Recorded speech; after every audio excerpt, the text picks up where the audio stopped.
तो जिन परीक्षार्थियों को कम समय मिला उनके मन में गुस्सा आ गया, रोष हुआ।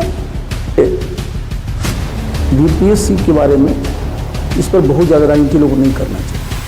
जितने लोग राजनीति चिल्ला रहे हैं तो दिया बीपीएससी एग्जाम का। बीपीएससी एग्जाम तो हम भी नहीं दिए, बीपीएससी का निशाना जो हम किसी व्यक्ति के साथ काम करें। प्रशांत किशोर तो उनके घरे में रहा है, वो ज़्यादा बेहतर जानता होगा हमसे।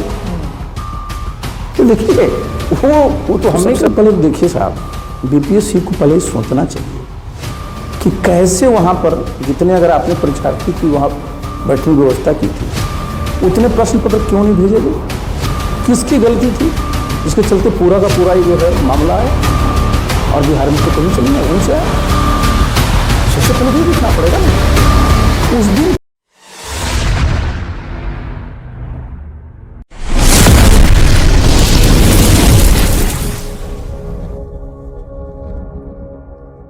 बीपीएससी आंदोलन का 24वां दिन और उसके बाद अभी भी अभ्यर्थियों की जो मांग थी री एग्जाम को लेकर के अभी तक कोई पूरी नहीं होती है। कोई अधिकारियों से भी इसके बारे में कुछ भी कहा नहीं जा रहा है और तमाम अभ्यर्थी अभी भी मदद की गुहार लगा रहे हैं, उम्मीद में बैठे हुए हैं कि क्या मुख्यमंत्री जी उन लोगों से बात करेंगे। डेलीगेशन जाती है, अब मुख्य सचिव से भी मिलती है, लेकिन उसके बाद क्या कुछ होता है हम लगातार आपको अपडेट तो डे फर्स्ट से देते आ रहे हैं। लेकिन इसी बीच प्रशांत किशोर का बात आ रहा है जिसमें पिछले 6 दिनों से आमरण अनशन पर बैठते हैं और जो भी कुछ होता है वो भी हम आपको सोशल मीडिया पर लगातार दिखा रहे थे। लेकिन क्या अब जो छात्रों की जो मांग है वो पूरा होगा? क्या ये जो छात्रों की मांग है पूरा राजनीतिक मुद्दा बन गया है? क्या इस पर राजनीति होने लगी है? इसी तमाम मुद्दों पर तमाम विषय पे बातचीत करेंगे। अभी हमारे साथ आरसीपी सिंह जी हैं, चूंकि आशा पार्टी के फाउंडर हैं, तो इन सब लोग जानकारी लेंगे कि आखिर अब इस बार चुनाव को लेकर भी चर्चाएं करेंगे और जो बीपीएससी का मेन मुद्दा है इस पर क्या कुछ हो रहा है इसके बारे में चर्चा करेंगे। सर सबसे पहले स्वागत है आपका। बहुत बहुत धन्यवाद जी। सर आपसे पहला सवाल होगा, बीपीएससी का 24वां दिन आंदोलन का हो गया, लेकिन जो उन लोगों की मांग थी री एग्जाम की वो अभी तक हुआ है। जो गांधी बापू परीक्षा परिसर में जो अभ्यर्थियों के साथ जो घटित हुआ था उसको लेकर के उन सेंटर की परीक्षा हुई है, लेकिन बाकी अभ्यर्थियों की जो मांग है उसको अभी तक नहीं सुना जा रहा है, कुछ भी नहीं किया जा रहा है। देखिए ऐसा है कि जो भी विद्यार्थी परीक्षा देने जाते हैं, कोई संस्था परीक्षा लेती है तो सबसे पहले तो उस संस्था के बारे में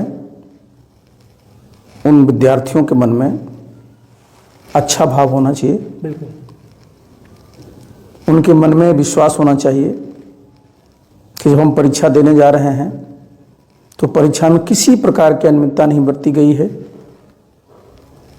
किसी प्रकार की त्रुटि नहीं होगी व्यवस्था में, और क्वेश्चन कहीं से भी लीक नहीं होगा। विद्यार्थी के मन में यही रहता है। और बिहार में आप जानते हैं कि जो बिहार लोक सेवा आयोग है एक संवैधानिक संस्था है, इसका परम कर्तव्य यही है कि बिल्कुल त्रुटि रहित पारदर्शी ढंग से इस प्रकार की व्यवस्था की जाए कि जितने भी परीक्षार्थी बैठे परीक्षा में उनके मन में उन परीक्षा के बारे में किसी प्रकार से भी गलत बात ना है। देखिए जो घटना घटी है परीक्षा वाली पर मैं जाऊंगा कि आपने परीक्षा लिया, जिस दिन ये घटना घटी 13 तारीख को, तो जो मुझे बताया गया, मैं जितनी मुझे बताया गया, मैं नहीं कह सकता हूं कि सही है, लेकिन जो बताया गया कि जो बापू सभागार में जो जहाँ परीक्षा मंदिर था उसमें कुछ क्वेश्चंस पेपर कम आए थे, जिसके चलते कुछ परीक्षार्थियों को लेट से प्रश्न पत्र मिले। स्वाभाविक आधा घंटा जैसा बताता है लेट मिला। तो परीक्षा की जब अवधि समाप्त हो गई तो जिन परीक्षार्थियों को कम समय मिला उनके मन में गुस्सा आ गया, रोष हुआ, और इसको बीपीएससी ने मान भी लिया। तभी उन्होंने जिसको कैंसिल करके री एग्जाम लिया। तो सबसे पहले तो देखिए साहब, बीपीएससी को पहले सोचना चाहिए कि कैसे वहाँ पर जितने अगर आपने परीक्षार्थी की वहाँ बैठने की व्यवस्था की थी उतने प्रश्न पत्र क्यों नहीं भेजे गए, किसकी गलती थी, जिसके चलते पूरा का पूरा ये जो है मामला है। और बिहार में तो कहीं से नहीं है, वहीं से आया। तो सबसे पहले तो ये देखना पड़ेगा ना, उस दिन किसी ने भी प्रश्न पत्र लीक होने की बात नहीं कही थी, उस दिन मैं बता रहा हूं। बाद में बच्चे अपनी अपनी बात रखे हैं, लेकिन आप जरा समझिए इस बात को कि जब आप परीक्षा ले रहे हैं तो आपका दायित्व तो बनता है ना। और अगर उस दिन इसको कर दिए होते, अगर आप देखिए, आप सामान्य रूप से जब हम लोग प्रतियोगी परीक्षा में सम्मिलित हुए यूपीएससी में, आधा घंटा अगर आप लेट हो जाएगा ना तो आपको कोई हॉल में घुसने नहीं देगा। 5 मिनट बाद भी नहीं देता? नहीं, आधे घंटे का व्यवस्था। नहीं, सुनिए, बता रहे हैं आपको, आधे घंटे का।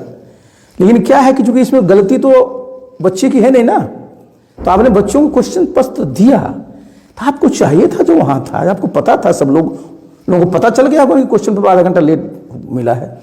तो जिन बच्चों को लेट मिला था उनको सैनिटाइज कर देते, जहां परीक्षा ले रहे थे, आधा घंटा उनको एक्स्ट्रा टाइम दे देते, तो स्वाभाविक ही मामला ही नहीं आता। देखिए, जिसको कहते हैं ना तिल था उसको ताड़ बना दिया।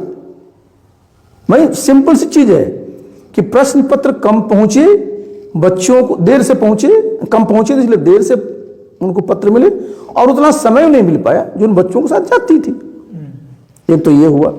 दूसरा साहब, जब आपको लग गया कि एक सेंटर पर गड़बड़ी हो गई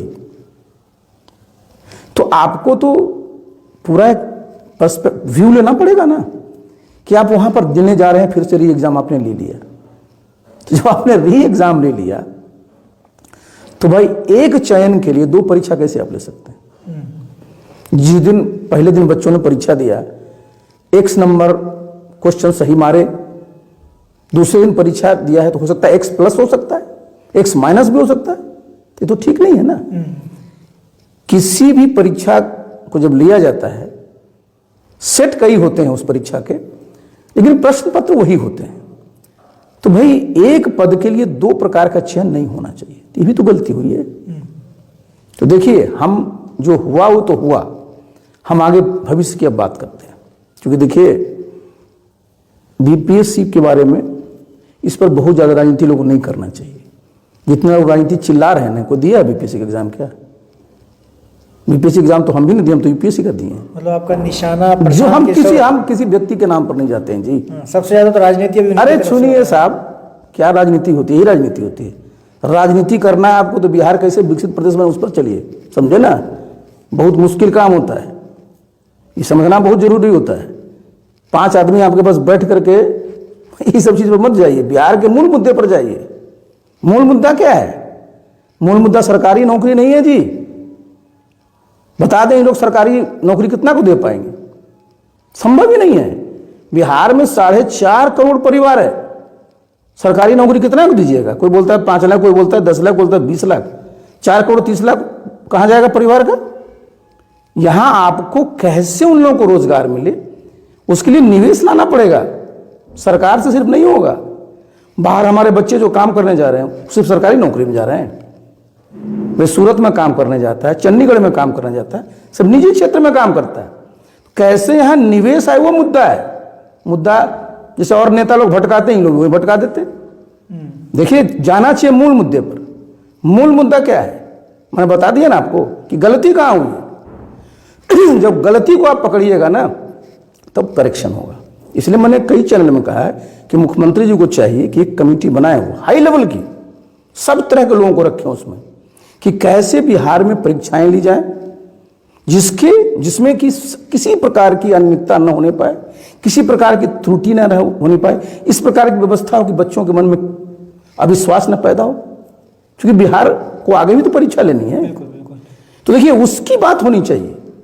और एक लेवल के बाद ना ये होता है ना, किसी चीज को उतना ही ऐंठिए ना, तो बच्चों का जो है ना, बच्चों का काम है पढ़ना, बच्चों का काम है ध्यान देना अपने अपने काम पर, उस पर ध्यान दिलवाना चाहिए। और मैं तो अपील करूंगा सबसे कि देखिए, हम लोग सब लोगों को, जितने भी दल हैं, सबके नेताओं को जितने भी इस प्रकार के मुद्दे हैं उस पर एक सकारात्मक व्यू रखना पड़ेगा। कल आप ही सरकार में आइएगा, क्या करिएगा? किसी भी प्रदेश का नाम बता देना कि जहां बिना निवेश लाए बाहर से आगे बढ़ पाया है क्या? प्रति व्यक्ति है कैसे बढ़ेगा? सर, तो इसलिए देखिए, भाई मैंने बताया जो घटना घटी है बहुत दुखद है, और उससे भी दुखद है कि लोग उसको मिस हैंडल किए सरकार की तरफ से। सरकार की तरफ से मिस हैंडल हुआ है, मैंने बता दिया कैसे मिस हैंडल हुआ है। और एक बात और है कि लोकतंत्र में संवाद बहुत जरूरी होता है। तो भाई अगर संवादहीनता नहीं होनी चाहिए, अगर बच्चों के मन में कोई बात है तो उनके लीडरशिप से, जब आपका चीफ सेक्रेटरी मिल रहे हैं तो भाई चीफ सेक्रेटरी मिल रहे हैं तो भाई बच्चों को लगता है कि मुख्यमंत्री जी मिल लें, तो उसमें क्या आपत्ति है साहब। बिल्कुल सर। और मुख्यमंत्री जी तो देखिए ऐसे मुख्यमंत्री रहे हैं बिहार में, ये तो सबसे मिले हैं, मैं तो उनके साथ रहा हूं ना जी। बिल्कुल। जनता के दरबार मुख्यमंत्री कार्यक्रम कहा लोग करते थे, क्योंकि जनता से फीडबैक मिलता है। आपको जहां जाते हैं वहां यात्रा करते हैं, फीडबैक मिलता है। तो अगर बच्चे मिलना चाहते हैं तो उसमें कोई दिक्कत नहीं, लेकिन हाँ उसको जो है एक पॉलिटिकल सिर्फ कलर नहीं देना चाहिए। एक बात, जिस बात को मैं बता रहा हूं, देखिए जो मुद्दे हैं ना, उस मुद्दे का जो हुआ है कैसे उसको निपटा जाए और आगे भविष्य उस पर ना सोच करना है। सर एक सवाल होगा, आपने अभी जस्ट कहा कि आप उनके साथ काम किए, साथ में रहे हैं, बहुत कुछ आप लोगों ने साथ सिस्टम में साथ में काम किया है, तो सर सवाल यही होगी क्या वजह होगी, क्योंकि मुख्यमंत्री जी के साथ आप काफ़ी समय से रहे, तो किन वजहों से बीपीएससी के मुद्दे पे मुख्यमंत्री जी कुछ बोल नहीं रहे, छात्रों से मिलना नहीं चाह रहे, नहीं मिल पा रहे, क्या रीज़न हो सकता है? इस पर मैं नहीं कुछ कर सकता हूँ। देखिए मैं तो रहा हूँ, उनके साथ काम किया हूँ, प्रशांत किशोर तो उनके घरे में रहा है, तो वो ज़्यादा बेहतर जानता होगा हमसे। कि देखिए वो तो हम नहीं कर सकते ना। अच्छा सर, चूंकि जिस तरह से बीपीएससी के मुद्दे पे अभी कुछ नेतागण उतरे थे, आमरण अनशन चल रहा है एक तरफ गर्दनीबाग में अभ्यर्थी पिछले 23-24 दिन से सत्याग्रह पर बैठे हुए छात्र लोग है ना, और कुछ शिक्षक लोग, एक तरफ कुछ दूसरे दल के भी नेता हैं जो उतर रहे हैं, लेकिन जो पक्ष और विपक्ष मेन है उन लोगों की तरफ से अब ज्यादा इस पर कुछ गतिविधि नहीं दिखाई जा रही, कुछ भी नहीं। देखिए बहुत गतिविधि क्या दिखानी होती है। देखिए लोग सुप्रीम कोर्ट भी गए हैं, सुप्रीम कोर्ट ने कहा है कि हाई कोर्ट में जाइए, और मैंने बात बताई ना कि भाई सरकार ने परीक्षा ले लिया है, सरकार ने री एग्जाम भी ले लिया है, और सरकार ने अपना पक्ष रखा है। लेकिन सरकार को जो भाई इस दौरान जितनी चीजें प्रकाश में आई है, बच्चों ने जो बात कही है, जो अभी धरना पर कर रहे हैं, उसको सुनना चाहिए ना, तभी नहीं पूरा व्यू लीजिएगा। बिल्कुल। मेरा कहना है कि भाई लोगों को भी राजनीतिकरण नहीं करना चाहिए और सरकार को भी बच्चों को उनके भरोसे नहीं छोड़ देना चाहिए।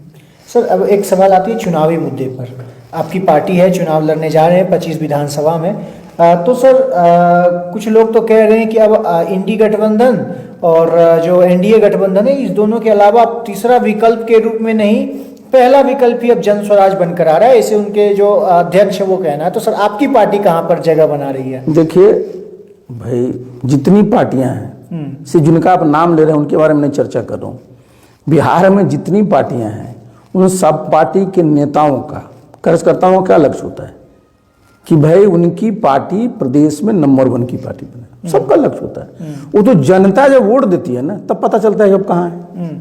तो सर अभी आपका पार्टी कहाँ, आप अपनी पार्टी को कहाँ पर देख रहे हैं? हम तो बता रहे हैं कि हमारी पार्टी, देखिए हम लोग जरा समझिए, ये पार्टी आपको नहीं लग रही है, लेकिन हमारे जितने लोग हैं, मैं ही आपके सामने हूँ, तो मेरा तो 43 साल का अनुभव है, 28 साल में सिविल सेवा में रहा, अब 15 साल से मैं राजनीति में हूँ। मैं उत्तर प्रदेश में भी काम किया हूँ, बिहार में भी सरकार में काम किया हूँ, और दिल्ली में भी 6 मंत्रालय में काम किया हूँ, और एक पार्टी का राष्ट्रीय अध्यक्ष भी रहा हूँ। और हमारे साथ जितने हमारे लोग हैं, अगर देखिएगा आप जाइएगा क्षेत्र में, तब ना हम लोग इतने कम दिनों में प्रखंड स्तर तक हमारा संगठन बना लिए हैं। हमारे पास तो लोग कौन हैं जो वर्षों से बिहार की राजनीति में रहे हैं, बिहार को समझते हैं, इसलिए पूरी ताकत से हम लोग 2025 के विधानसभा लड़ेंगे। जमीनी हकीकत को हम लोग बढ़िया से जानते हैं। चलिए बहुत बहुत धन्यवाद सर। देखिए हमने तमाम मुद्दों पर सर से बातचीत किया, जो बीपीएससी का मुद्दा था, 2025 का विधानसभा चुनाव में क्या कुछ उलटफेर होने वाला है इसके बारे में विशेष चर्चा किया, और जन स्वराज पार्टी के जो सूत्रधार प्रशांत किशोर जी के आमरण अनशन पर, और उसके बाद बीपीएससी को लेकर के राजनीति चल रही है इसके बारे में भी सर ने विशेष टिप्पणी की है। जो भी इनसे बातचीत करने के दरमियान जो भी इन्होंने कहा है इसके बारे में आप क्या सोचते हैं, प्रतिक्रिया कमेंट बॉक्स में जरूर बताइएगा। बाकी मेरा नाम अंकित भारद्वाज है और आप द पब्लिक पॉइंट्स देख रहे हैं। बहुत बहुत धन्यवाद।